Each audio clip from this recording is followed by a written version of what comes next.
Olá, amigos! Esperamos que esteja tudo bem com vocês. Em nossa crônica do dia, vamos falar sobre a espiritualidade como horizonte de paz. A escolha do tema desta crônica não nasce de um interesse passageiro ou do impacto das notícias geopolíticas. Sua origem é mais profunda. Vem da convicção, baseada nos estudos filosófico-espiritualistas através dos ensinamentos do racionalismo cristão, de que é preciso interpretar a realidade atual sob princípios mais amplos, capazes de atravessar a superfície dos fatos e revelar seu sentido essencial. Ao observar o cenário internacional, nota-se que os eventos são explicados quase sempre por visões parciais. A mídia e os debates focam em interesses econômicos, disputas de terra ou rivalidades históricas. Esses fatores são reais, mas, quando analisados isoladamente, oferecem uma visão incompleta da vida humana e não explicam o todo. É necessário ampliar o olhar. Em vez de limitar a análise a brigas políticas e ideológicas que acentuam divisões, é urgente contemplar os fatos sob valores universais, como a fraternidade e a unidade da vida. A partir dessa visão, os acontecimentos deixam de ser apenas brigas pelo poder e passam a mostrar dimensões profundas da jornada humana coletiva. Não se trata de discutir fronteiras ou grupos políticos, mas de recordar que, além das separações criadas pela história, existe uma experiência comum a todos. Nesse nível profundo encontram-se valores que podem criar uma rede real de entendimento e tolerância entre as nações. Essa reflexão é vital diante das tensões do mundo moderno. O noticiário é uma sucessão de crises e discursos inflamados. Imagens de mísseis e cidades destruídas tornaram-se comuns, enquanto potências disputam território e prestígio. Até a linguagem usada revela essa atmosfera. Fala-se em poder de ataque, equilíbrio militar e estratégias de defesa. Aos poucos, as conversas políticas passam a usar o vocabulário dos campos de batalha. Por trás dos mapas militares, resta uma pergunta decisiva: por que a humanidade, com tanto avanço tecnológico, ainda usa a guerra para resolver problemas? Sob a ótica espiritualista, a resposta não está apenas na economia. Esses fatores são a superfície de algo mais sério, o nível ainda baixo de maturidade espiritual da consciência coletiva. Isso se agrava quando líderes mundiais ignoram os valores espirituais, os únicos que são eternos e pelos quais realmente vale a pena lutar. É preciso refletir sobre uma verdade simples: a impermanência da matéria. Poder político, terras e riquezas são passageiros, ficam por um tempo na história, mas depois se dissolvem. Quanto a humanidade ganharia se essa verdade fosse realmente compreendida?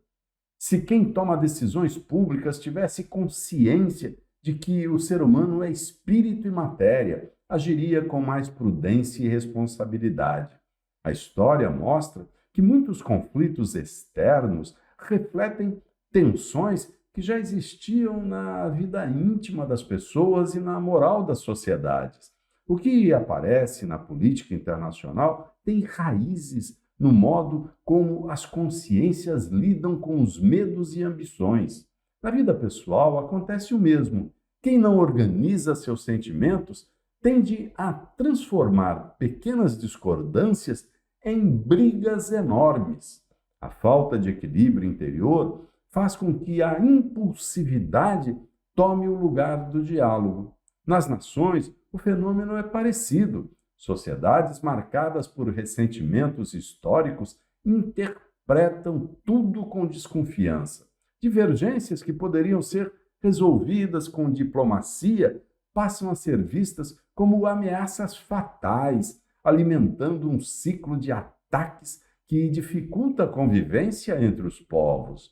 A guerra pode ser vista como uma forma ampliada de desordem interior, um vácuo de consciência espiritual. O que não é harmonizado dentro do ser acaba projetado para fora, virando disputa ideológica ou conflito armado. É aqui que a espiritualidade, defendida pelo racionalismo cristão, propõe um caminho diferente.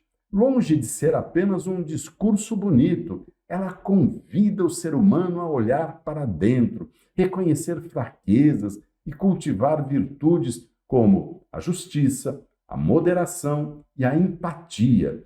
Esse processo pode parecer pequeno diante de guerras mundiais, mas segue uma lógica real. Nenhuma ordem social dura sem maturidade moral. A paz real não nasce apenas de tratados assinados sob pressão, mas de pessoas que reconhecem no outro um semelhante e não um inimigo. Quando essa mudança interior começa, a visão de mundo se transforma.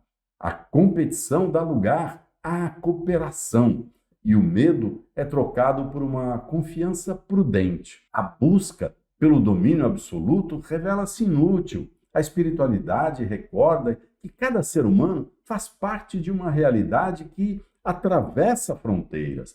A humanidade deixa de ser um conjunto de blocos rivais e torna-se uma comunidade onde o sofrimento de um povo afeta a todos os outros.